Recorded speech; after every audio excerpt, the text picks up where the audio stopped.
Thank you, Julia. I'd like to invite also John Grant, who is walking on at this end.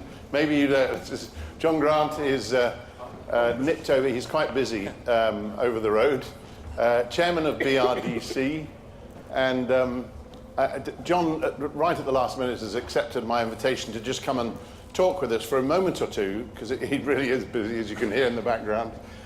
He's a very keen racer himself and being an old friend. Just to put the news into context, and then we'll, if you don't mind as a panel, we think it's rather current, so we thought we would invite you over. John, talk away, either stand up, sit down. I'll stand up, shall I? Yeah, no, I'll just sit down, because you're all sitting down. You can all hear me okay, obviously. Yep. Well, this is great. I mean, Chris rings me up a couple of days ago and said, would you like to have a free lunch? And I said, that sounds like a good idea.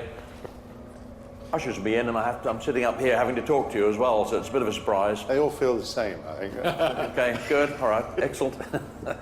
But we have been in the news a little bit in the last couple of days. I don't know if any of you have noticed that. We always like to create a bit of excitement around Grand Prix time. Not everybody's pleased with that, I have to say, but we thought it was the right thing to do. More seriously, the reason that we have made the announcement we made a couple of days ago, and for those of you who have been in a different country or a different planet, the announcement we made was about exercising the option that we have in our Formula One contract to terminate that contract after the 2019 event. And why on earth would we do a ridiculous thing like that? Well, we have a contract that was, the first year was 2010, it runs to 2026, which is a long time for any contract, and our forebears had the presence of mind to insert in that contract one break clause for either side to break the contract after the 2019 event. And if we're going to do that, whichever side's going to do it, they have to do it before this year's event. Quite a lot of notice. The reason, quite simply, that we elected to exercise that option and to terminate the contract after 2019 is because we lose lots of money on the event every year, year after year. We, being the British Racing Drivers Club, we're a private members club, we don't have infinite resources, and so we really cannot go on losing a lot of money on our major event every year. Why do we lose a lot of money? Well, as I put it rather tritely to one TV journalist, it's because our costs are higher than our revenues. Most of you are still with me? And why are our costs higher than our revenues? It's ridiculous, because on the revenue side, first of all, we attract more people to our Grand Prix than any other Grand Prix on the calendar. And we charge them quite a lot of money. We're towards the top end of the spectrum on the prices we charge our people, and we've experimented a lot as to what the price sensitivity is and all that stuff, and how much the fans can bear for our ticketing. So we've got that down to I won't say we're perfect, but we've got it down to a pretty fine art. So we charge as much as we can while keeping it affordable for the fans who want to come. So we think we do pretty well on the revenue front. So the problem is on the cost side. And the reason we think we run our event quite efficiently, we've been doing it a long time, we don't have to spend a lot any longer on the track, we've done that, so we think we run our event quite efficiently. The problem with the costs is quite simply that we have to pay a large promoter's fee to Formula One. And that's no secret, it's been well publicised, it's been splashed all over the press now and again for quite some years, so everybody's familiar with it. And as is also well known, the promoter's fee that we have to pay goes up by 5% every year. 5% back in 2009 when this contract was signed, 5% probably looked like a pretty fair bet, because inflation was running at a higher level then, and people probably thought, well, ticket prices will go up every year, they can probably more or less go up at 5% a year for the next 17 years. Reasonable assumption. Well, of course, we now know, 8 years on, that it wasn't a reasonable assumption. Prices have not been going up anything like 5% a year, and in fact we found it pretty hard to increase ticket prices at all. We have pushed them up a little bit, but we've had economic problems. People don't have as much disposable income as once they had, perhaps, So it's a big spend for a family to come to the Grand Prix. So basically, our costs keep going up every year because of the 5% escalator, and that's a big chunk of our costs. And the revenues don't go up anything like as much. So we got a problem. We can't commit to another 8 years of that, another 7 years of that contract beyond 2019. So we had to take this opportunity to terminate it. And the way the contract was written, we had to terminate it before this year's event. This year's event starts today, so we had to terminate it effectively on Tuesday, which is what we did. Now, does that mean the end of the British Grand Prix at Silverstone? Well, if we can't work out a new deal, yes, it will. But clearly that's not what the answer should be. And if we go back to first principles, we agree with our friends at Formula One. We agree on a number of basic principles. The first one is that the value of the Formula One brand that they've just spent so much money acquiring earlier this year, the value of that brand is very much underpinned by the historic Grand Prix in Europe.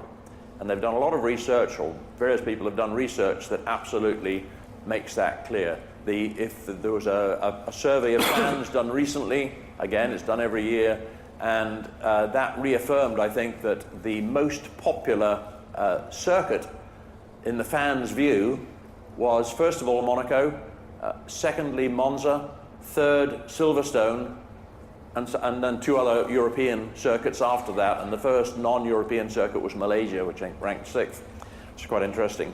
But that's very clear that the fans want to have the iconic European circuits, and Liberty, Formula One have recognised that, and they've been quite public in saying we need to protect those historic circuits. And one of those, they've said, is Silverstone. We agree. We think it's absolutely vital. There's a huge fan base here, there's a huge TV audience here, there's a huge TV contract here as well with Sky. So there are lots of reasons why Silverstone is important, not just for us as enthusiasts or as owners of the track, but also from a commercial point of view. We think it just makes a huge amount of sense to keep Silverstone. So, we're all grown-ups. The Formula One management, the new team, I must say, are a lot more open, a lot more straightforward to deal with than some people we've had to deal with historically. And so we can have sensible conversations. And it's all been very professional and very cordial. And so far, everything's fine. So I think there's a common desire between ourselves and between Formula One to find a solution so that we can retain Silverstone on the calendar. We're pretty open-minded as to what form that solution could take. I think they are as well. So once the dust has settled, and actually just recognise that the immense task that the new Liberty team have taken on at Formula One, they've inherited something where everything needs to be changed pretty dramatically, not just the technology side, but some of the tracks, the team arrangements, all the commercial arrangements. So they've had a hell of a lot to do. So when the dust is all settled, maybe when the season's settled down towards the end of the season, we'll sit down with them again and we'll start working towards what we hope will be a solution for Silverstone that's acceptable to everybody. Thank you. Thanks, John.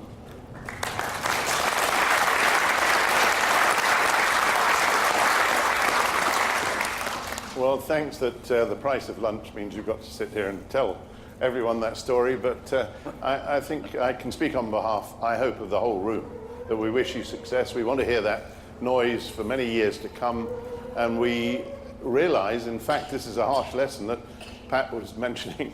We're in a commercial business here. It's a commercial sport, and you're making money out of it too, so it's only fair that the promoter occasionally has to sort out a contract. So we wish you every success, and I'm sure you all agree with me that we really are here to support you.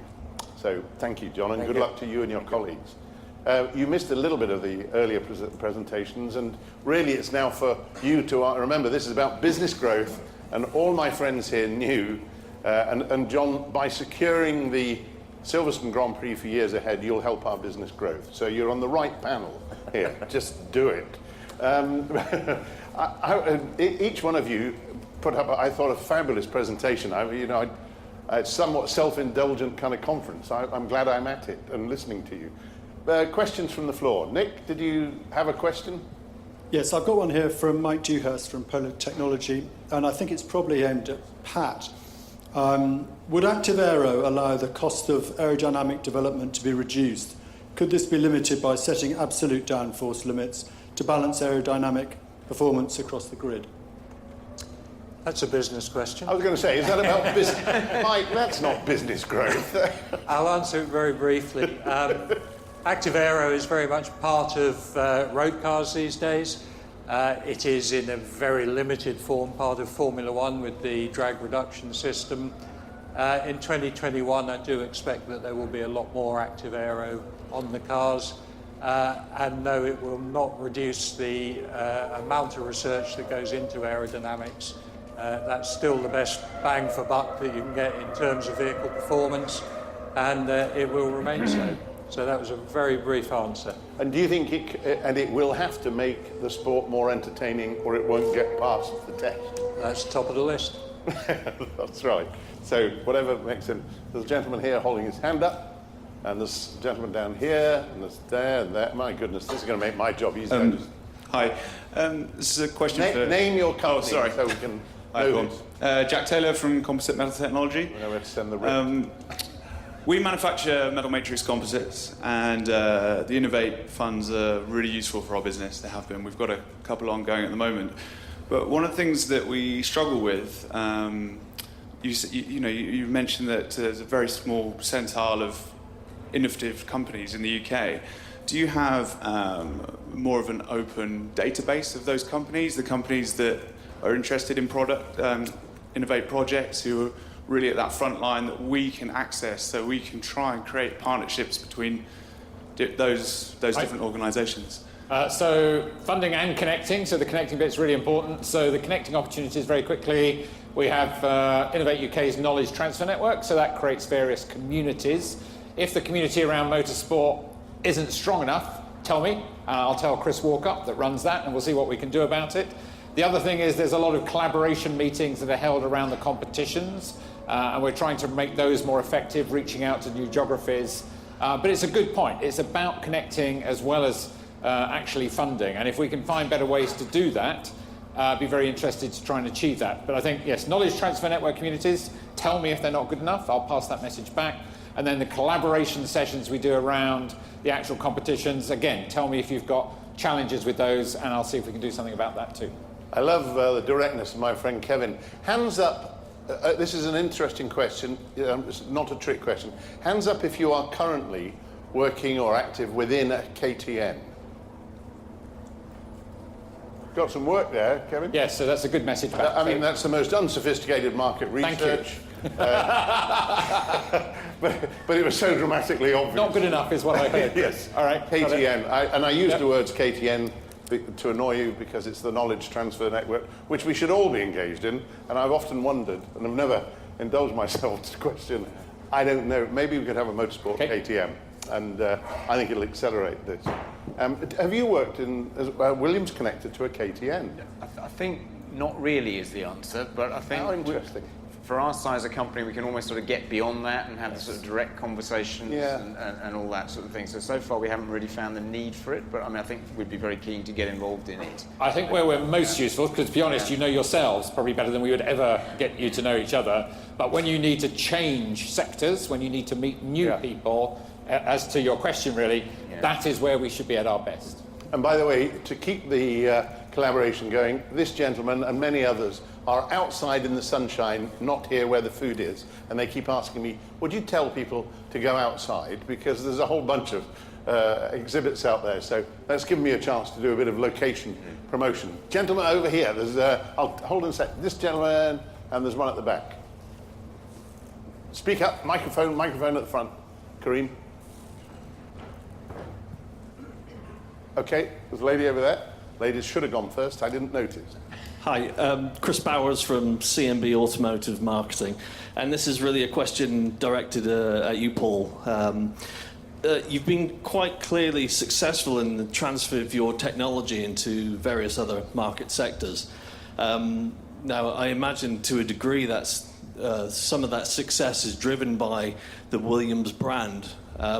What would your advice be to companies in the room who are perhaps smaller and don't have the backing of a blue chip brand to get their technology in front of those other markets?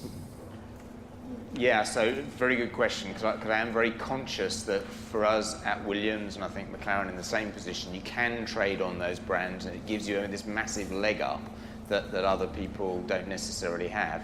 I think what I would say is try to decide what is it that you've got as a company that is good, and then work with two avenues. First is, how can I partner with somebody who does have that leverage in brand? And secondly, how can I just get it out there through social media, through press, through trying to create a noise? You've got to get yourself known somehow. One of the most useful forums we've found is turning up at various exhibitions. So what's your target industry? You can turn up at an exhibition quite cheaply. And again, don't want to sort of overblow trumpets here, but we have found the MIA very helpful as well. They do organise a lot of conferences and Blow things. your trumpet, I love it. They, in our very early years, MIA very much got us a number of contracts through their contacts that allowed us to sort of build on that. So I think what we're talking about here is another very important part of that. Paul, that really is, Yeah. it makes us proud, and I appreciate that. But where a brand like Williams uses a facilitator, that's all we are, and says, no, that actually gets us over that barrier. I just want to give strength to you all who aren't Williams, because that's what you're a member of. That we run Motorsport to Automotive, Motorsport to Defence, Helen Jones and the others bash away at these doors, and it's the collective pressure of a community group that allows them the people collapse and say, oh, to hell with it, you may as well come in, because you're never going to stop knocking. That's your community, and it's kind of you to say that, because it means a lot to the others. And Rodi, I know that we're welcoming McLaren since you've joined there. I was interested in something you said earlier, and I think it touches on what Pat's doing. We're talking about horizontal innovation, all those kind of things.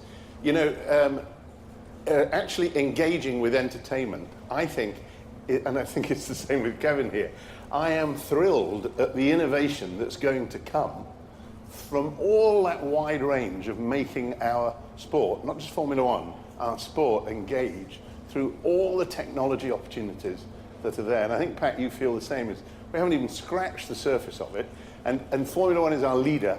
So if our leader doesn't scratch the surface, our Le Mans people don't scratch it, our rallying doesn't scratch it. And I know that's close to what you think, Rodi. This is where some real fun innovation's coming.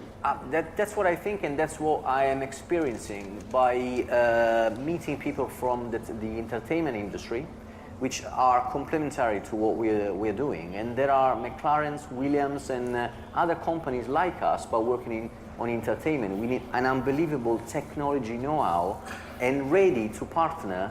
Both of us haven't yet put on the first point of the agenda to partner and build something compelling, but I can definitely see the potential, and I can see how there could be an extension of the MIA members into the entertainment industry, being great. part of it to and this is my BD speech.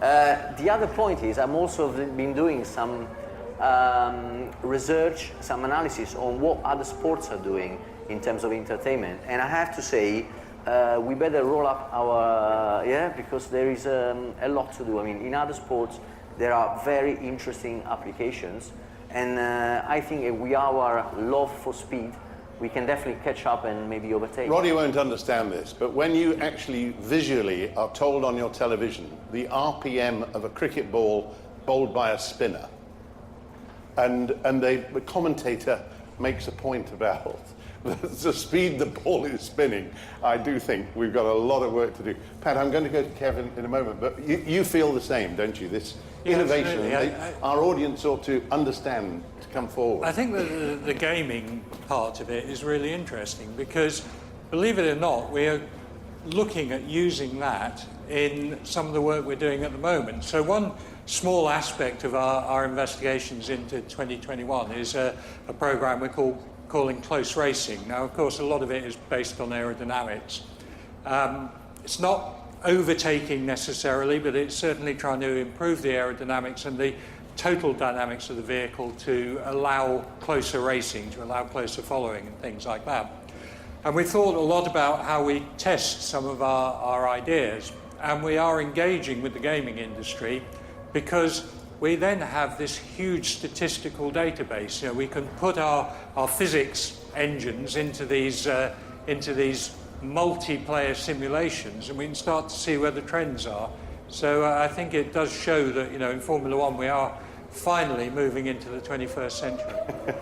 Kevin, your last word on this. I'm just going to give you a challenge. I think next year at this conference there should be somebody from Stewfish, Industrial Light of Magic, Imaginarium Studios, just some of the small number of absolutely world-leading creative industries here in the UK. There is no excuse not to put the two together. What a great idea, because Formula One by then will be more entertaining, looking for those solutions, Yeah. and we should be here. So that's great. Question from the lady. I do thank you for your patience. I'm Stella Jope from Composites UK, the trade association for composites. This is about what Kevin said about productivity. We have over 300 members across the composite supply chain, including Williams, and we're growing about 20% a year, so it's a fast-growing industry. And we're very keen to support our members to increase productivity. We know that we need to invest in skills, automation and high-volume processes. So we're doing that, and with the Composites Leadership Forum, we're working on a sector deal for composites. Right. But I'm aware that there are cultural barriers, which, as Mark Jenkins suggested earlier, are challenging to overcome. I'm wondering if Innovate UK has done any research as to how to make British manufacturing more productive, and whether you've got tips for us that we can pass on to our members. Big question. So it's really interesting for us because we've spent our life in this frontier piece, but the country's problem is much bigger. So the thing that we've been interested most, and I'll just give one characteristic, when you go down, so what's nearest to that frontier? It's the early majority. So what's the change in thinking between the innovators and the early majority? Early majority want cash flows. They want facts, they want evidence. They're not going to move off what they're currently doing unless you can give them that information. So I think the really interesting thing for us is, can we set up programs that are not unique to Innovate UK, but can we join up with other people, for example, local enterprise partnerships or whoever, so that we can get the expertise to be placed in those companies that can change, help them build that plan that is utterly convincing for them, and then find the finance for them to do it. And I think that's a very different role for us. So it's not something for Innovate UK to do on its own, but it's to recognise that as you cross that chasm, people quite rightly want facts, they want to know cash flows, they want to make sure they're making the right decision, because it may be a family business or a small business, they might be betting a lot, and they're not used to working in that environment. So can we find schemes where we put expertise in there to help them write that business plan, and then once they've got a convincing business plan based on composites or some other innovation, then find a structure. And Innovate UK is now allowed to do loans, first time we've been allowed to do loans, and we're thinking that might be an interesting opportunity to actually place those loans on people that are trying to utterly change the productivity of their business and have got a business plan. So huge topic, government very focused on it, very hard to solve, because obviously we've had that flat line in productivity for a long time, but I think there are ways of doing it. Thanks, Kevin. I have to say I agree with quite a few other institutions, like the Institute of Directors. The word productivity is not a good brand. It's hard to understand. Yep. It's hard, certainly for SMEs. And when you hear that the measures of productivity, your head can spin. But motorsport is seen to be highly productive in terms of sales per employee. So somewhere in our makeup, we are very productive. So there are models in there somewhere, but it is a shame that it's such a complex title that has so many areas. Now, there has been a very patient one at the back here. Kareem, read it out, would you? And then we are getting to the end of this session, if you want to eat. So this is a question from Alan Crisp at TTV Racing for Kevin Baughan. What are the implications on motorsport and I guess high-performance engineering parts manufacturers in England if we leave the EU under world trade terms? Wow. Lunch is served. Lunch is ready. So, I mean, I can say what Innovate UK is busy doing. I think that's the easiest way for me to answer that. Obviously, it's a big question. What are we doing? We're working really hard on what we can do globally instead of just focusing on Europe. I think we did get a bit lazy. We focused a lot on Horizon 2020. The fact you've seen us open competitions with China, we'll do more like that. We will try and build a network of collaborations that's beyond Europe. And then the second thing that obviously we work very hard on is the actual planning about the options for Brexit. What do the different scenarios look like? The good news is the government has put front and centre that science and technology is one of their key points for trying to maintain. And I think from what I've heard and what I've seen, Europe is keen to try and find that as well. So a bit like the other agreement that's got to be solved, you know, if good information is put forward in front of rational people, I would hope that we can come out with a reasonable agreement on science and technology. So we'll be working for that. Thank you so much. I'd love to take more questions, but our panel, one of our panels has got to go back and run a Grand Prix. The others are going to stay, I hope, for a little bit of lunch. Pat's got to go and practice for his TV, so we'll see you at the weekend. And I hope you all have enjoyed that part of the day, and you'll thank our